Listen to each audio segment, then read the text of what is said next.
The cold metal walls of Station Omega-7 hummed with ancient power as three alien beings stared down at the small blue planet below. Earth spun slowly in the darkness, unaware that its fate was being decided by creatures older than human civilization.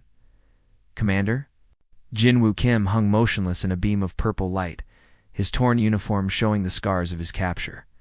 For 3 weeks the aliens had been inside his mind, pulling out memories like pages from a book.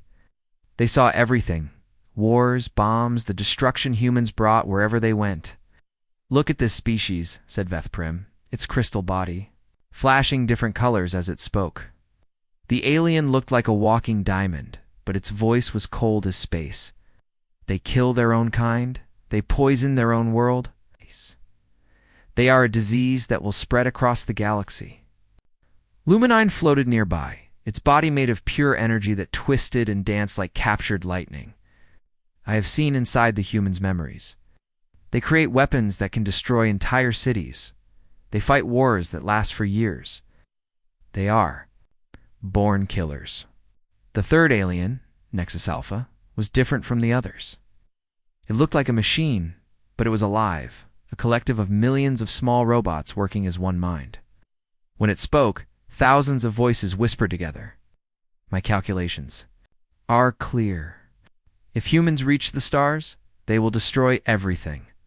War will follow them wherever they go." Far below on Earth, Dr. Min-jae Park wiped sweat from her forehead as she stared at her computer screens. The numbers made no sense. Something huge was moving toward Earth. Something that gave off more energy than the sun. "This can't be right," she whispered to herself. Her laboratory in Seoul was filled with the most advanced equipment on Earth. But she had never seen readings like these. The door burst open, and LT. Commander Hejin Lee rushed in, her face pale with worry. "Min-jae, you need to see this. Our satellites are picking up something massive at the edge of the solar system." Dr. Park turned to her friend, her hands shaking slightly. "I've been tracking it for hours. The energy signature is impossible. It's not a comet or asteroid, it's artificial. Someone built this thing. Built it for what?" Eugene asked, though she already feared the answer. Dr. Park's voice dropped to a whisper. "To destroy planets. Energy patterns match theoretical models for planetary sterilization weapons. Someone out there wants to wipe out all life on Earth." Above them, the three alien leaders continued their discussion. Well, they had done this before 17 times. In fact, 17 worlds that had been judged unworthy of existence. 17 civilizations that had been erased from the galaxy. "The weapon is ready," Nexus Alpha reported. "The planet killer has never failed. Their primitive technology cannot stop it." Vethprim's crystal form pulsed with satisfaction. "Then, it is decided. Earth will be cleansed. The human infection will be removed before it can spread." But as the massive alien weapon moved closer to Earth, something unexpected was happening on the planet below. Dr. Park's instruments were detecting strange readings from deep within the Earth itself. The planet's magnetic field was fluctuating in ways that defied explanation. "Hyjin, look at this," Dr. Park called out, pointing to her screens. "The Earth's core is acting strange. It's almost like it's responding to the approaching threat." LT Commander Lee studied the data, her military training helping her see patterns that others might miss. "These readings are not random. There's a pattern here, like the planet is trying to communicate." The two women stared at each other, a crazy thought forming in both their minds. What if Earth wasn't just a rock floating in space? What if it was more than they had ever imagined? High above, Commander Jin-Woo Kim began to stir in his alien prison. The scanning beam had been probing his mind for weeks, but it had also been changing him. His thoughts felt different, expanded somehow. He could sense things that should have been impossible, and deep in his altered consciousness, felt something else, a presence that seemed to span the entire planet below, something vast and ancient that had been sleeping for millions of years, something that was finally beginning to wake up. The alien weapon continued its approach, its hull gleaming with deadly purpose. The consortium had judged humanity and found it wanting, but they had made one crucial mistake in their calculations. They had assumed that Earth was just another world to be destroyed.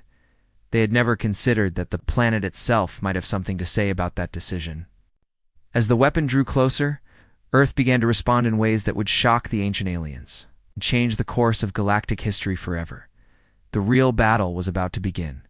The sirens wailed across every city on Earth as President Sung-Ho. Yoon's voice echoed from every radio, television, and phone on the planet. His words were simple but terrifying. Humanity was about to die, and they had less than 6 hours to stop it. "My fellow humans," the president said, his voice steady, "despite the fear in his eyes, we face our greatest challenge. An alien weapon approaches our world. It has destroyed 17 other planets, but we will not go quietly into the darkness." Deep beneath Seoul, Dr. Min-jae Park worked frantically at her computer. Around her, the underground bunker buzzed with activity as people ran back and forth, carrying data files and shouting instructions. Her screens showed similar scenes from around the world. Desperate people were coming together for the first time in human history. "General Choi," she spoke into her headset, "the weapon will be in firing position in 6 hours. Our missiles can't touch it. It's too big, too advanced." General Taeyeon Choi's voice crackled through the communication system from his command center in Tokyo. "Then we use Project Deeproot. It's our only chance." Dr. Park felt her stomach drop.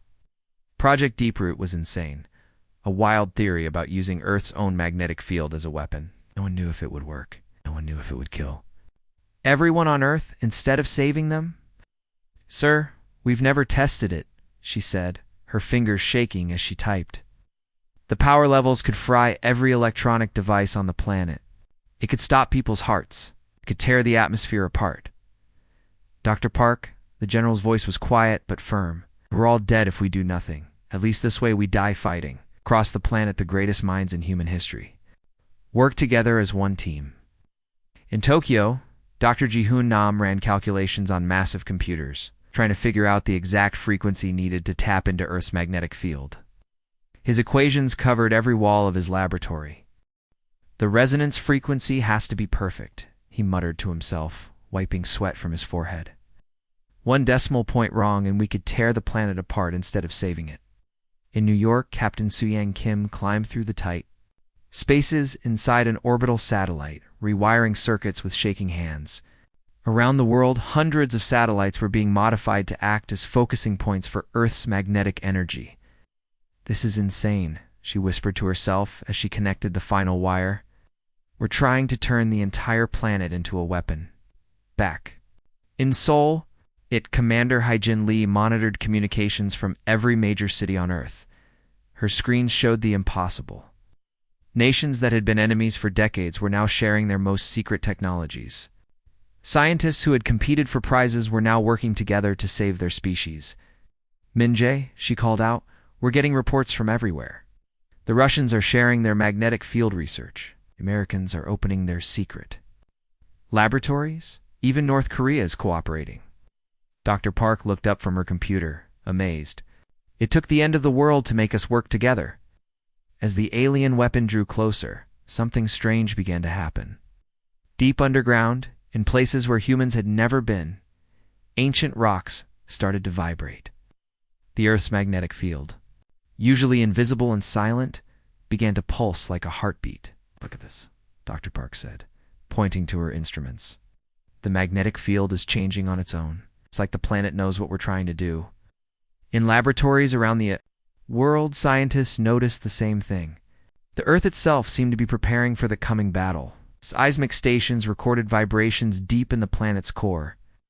Ocean sensors detected strange currents in the deepest trenches. "It's impossible," Dr. Ji-hoon Nam said from Tokyo, staring at his readings. "The Earth is responding to our preparations. It's like the planet is alive." The alien weapon continued its approach, its massive hull glowing with deadly energy. On the alien ship, the 3 ancient beings prepared to fire their planet killer. It's confident that this would be just another easy victory. But they had never faced a planet that could fight back Dr. Park. Watched her countdown timer for hours until the weapon reached firing position. Around her, hundreds of people worked without stopping, knowing that the fate of every human who had ever lived depended on what they did in the next few hours. All stations, this is Sole Command, she announced over the global network. Beginning Project Deeproot Activation Sequence. All personnel, prepare for magnetic field manipulation. As she spoke, power stations around the world began redirecting electricity into massive coils buried deep in the ground. The modified satellites aligned themselves in perfect formation above the planet and deep within the Earth. Something ancient and powerful began to wake up. The real battle was about to begin, and for the first time in the planet's history, Earth itself would be fighting alongside its children. Dr. Minjae Park stared at her computer screen in complete shock. The numbers dancing across the display made no sense according to everything she had learned about physics. Earth's magnetic field was moving in patterns that should have been impossible, like a giant brain, sending signals across the entire planet. "This can't be happening," she whispered, but the evidence was right in front of her eyes. Every time she sent a signal through the global communication network, the Earth's magnetic field responded instantly, as if the planet was listening to every word. She grabbed her radio and called the emergency council. "Everyone needs to see this. The Earth is... I don't know how to explain it. It's like the planet is thinking." Commander Jinwoo Kim had just been rescued from the alien ship 3 hours ago. His uniform was still torn, and his face was pale, but his eyes were sharp as he studied the tactical displays in the Sol bunker. The aliens had kept him prisoner for weeks, poking around in his mind, but he had learned things about their technology that could save humanity. "General Choi," he said, turning to the older man who commanded Earth's desperate defense, "I was on their ship. I saw how their weapon works. It needs to keep its energy beam perfectly steady to destroy a planet. If we can make that beam shake or wobble, the weapon becomes useless." General Tien Choi nodded grimly. "Can our magnetic field do that?" Before Commander Kim could answer, Dr. Ji-hoon Nam's excited voice came through the speakers from Tokyo. "Wait, everyone look at these readings. The magnetic field changes aren't random. There are patterns here, mathematical sequences that are getting more complex every minute." Dr. Park pulled up Dr. Nam's data on her screen and gasped. "He's right. These patterns are like computer code, but far more advanced than anything we've ever created. Earth isn't just defending itself randomly. It's learning how to fight back." High above the planet, Captain Soo-young Kim floated in the orbital station. Watching Earth through the observation windows, what she saw made her hand shake as she reached for her radio. "Sol Command, this is Orbital Station Alpha. You need to hear this? I'm watching the planet from up here, and it's beautiful and terrifying at the same time. The aurora lights are spreading across the entire Earth, not just the poles. The whole planet is glowing. Commander Hai-Jin Lee, monitoring communications from dozens of research stations around the world, suddenly stood up from her chair. "Minjae, we're getting reports from everywhere. The ocean currents are changing. The tectonic plates are vibrating in harmony. Even the weather patterns are shifting into geometric shapes." Dr. Park felt a chill run down her spine. It's not just the magnetic field. The entire biosphere is connecting itself into one massive network. Every earthquake, sensor, every ocean buoy, every weather station, they're all detecting the same synchronized activity. Commander Kim studied the tactical display showing the approaching alien weapon. The aliens think they're attacking a dead rock with some primitive life forms on it. They have no idea that Earth itself is waking up to fight them. The alien weapon was now close enough that its energy readings were affecting instruments on Earth. But instead of causing chaos, the planet seemed to be studying the weapon, learning its weaknesses. "Look at this," Dr. Nam called out from Tokyo, his voice filled with wonder. "Every time the alien weapon sends out a scanning pulse, Earth's magnetic field changes to match the exact frequency. It's like the planet is learning the weapon's language." In the deepest ocean trenches, automatic sensors recorded impossible events. The seafloor itself was pulsing with electromagnetic energy, creating patterns that stretched across entire continents. Ancient rock formations that had been still for millions of years were now humming with power.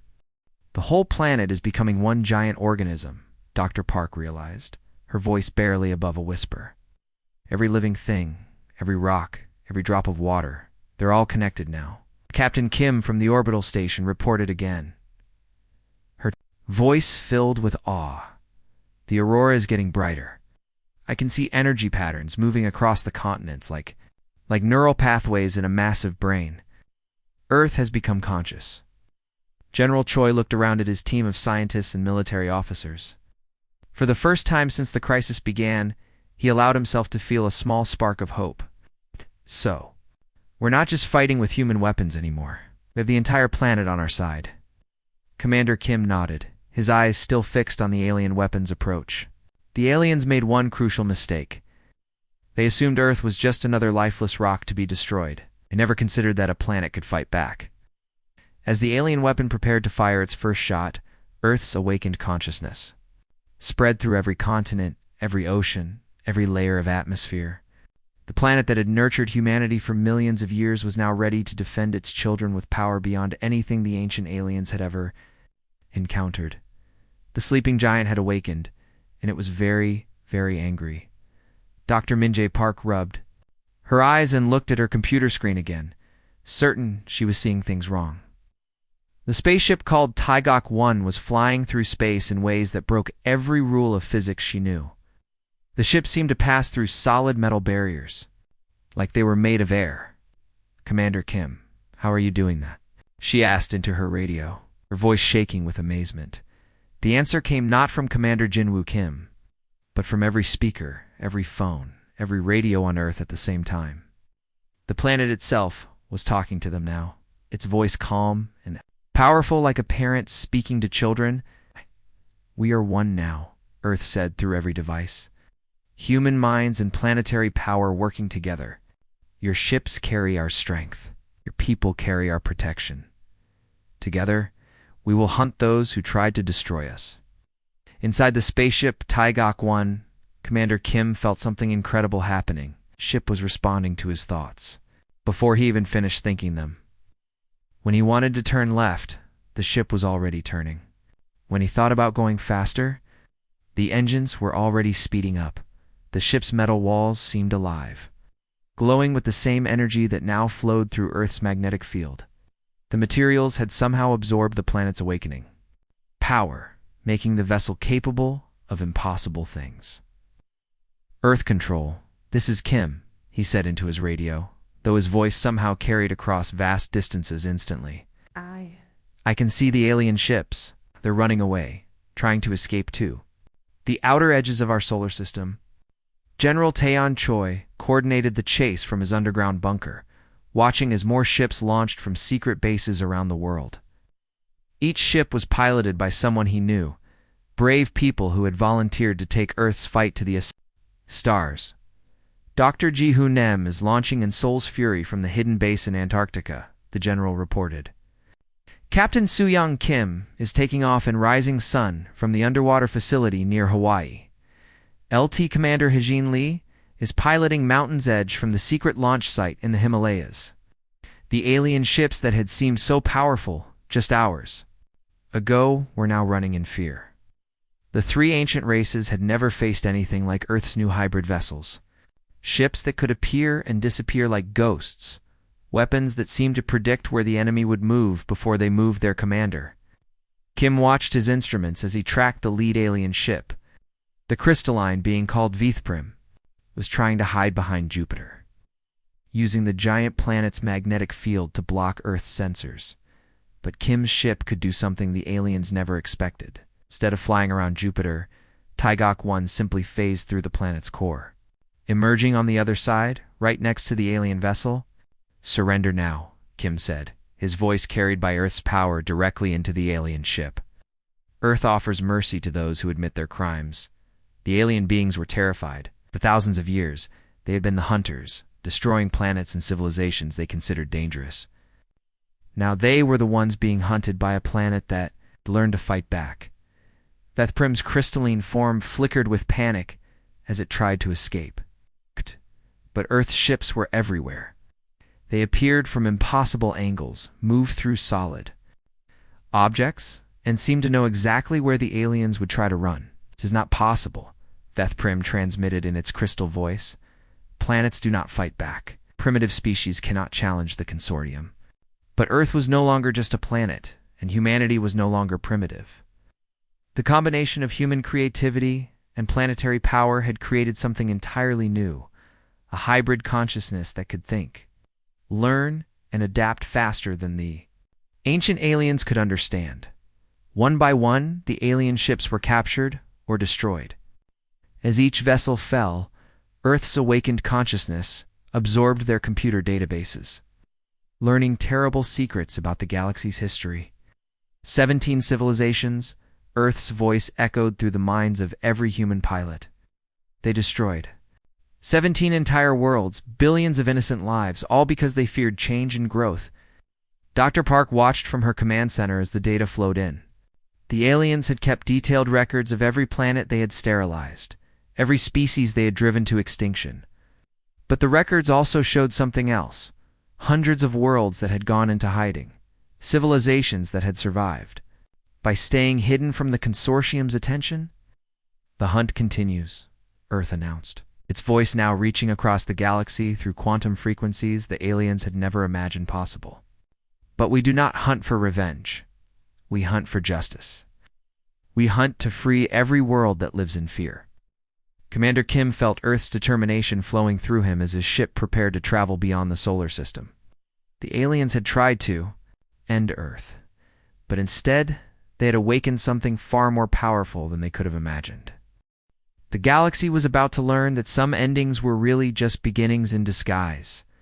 Captain Soo-young Kim pressed her face against the huge window of humanity's first space embassy, watching in wonder as strange ships arrived from across the galaxy. 6 months ago, Earth had been alone and about to die. Dozens of alien civilizations were coming to join them in friendship. The ships were beautiful and impossible. Some looked like living crystals that sang as they flew. Others were made of pure light that shifted colors like rainbows. One ship seemed to be made of living metal that flowed like water through space. "I can't believe this is real, Captain," Kim whispered to herself, watching a ship that looked like a giant flower bloom open as it landed on the embassy's docking platform. Dr. Min-jae Park walked up beside her, carrying a tablet filled with information about their new galactic neighbors. As Earth's first science diplomat, she had spent months learning about civilizations that were supposed to be extinct. "The Veltar come from the Andromeda Galaxy," Dr. Park explained, pointing to a ship that seemed to be made of singing crystal. "The consortium tried to destroy them 2,000 years ago, but they escaped and have been hiding ever since. And those energy beings over there? They live in dark matter realms we didn't even know existed." Commander Jinwoo Kim had just returned from a long journey to the edge of the galaxy, where he had been meeting with refugee populations that had been hiding for centuries. His face was tired but happy as he joined them at the window. "You should see the Zephyrian homeworld," he said, his eyes bright with excitement. "The consortium stripped it completely bare 3 centuries ago. No plants, no water, nothing but dead rock. But Earth's consciousness is teaching them how to bring it back to life. In just 6 months, they've got rivers flowing and forests growing again." High above them in the orbital city called New Seoul, LT, Commander Hajin Lee worked at a massive communications center that would have been impossible to build without Earth's help.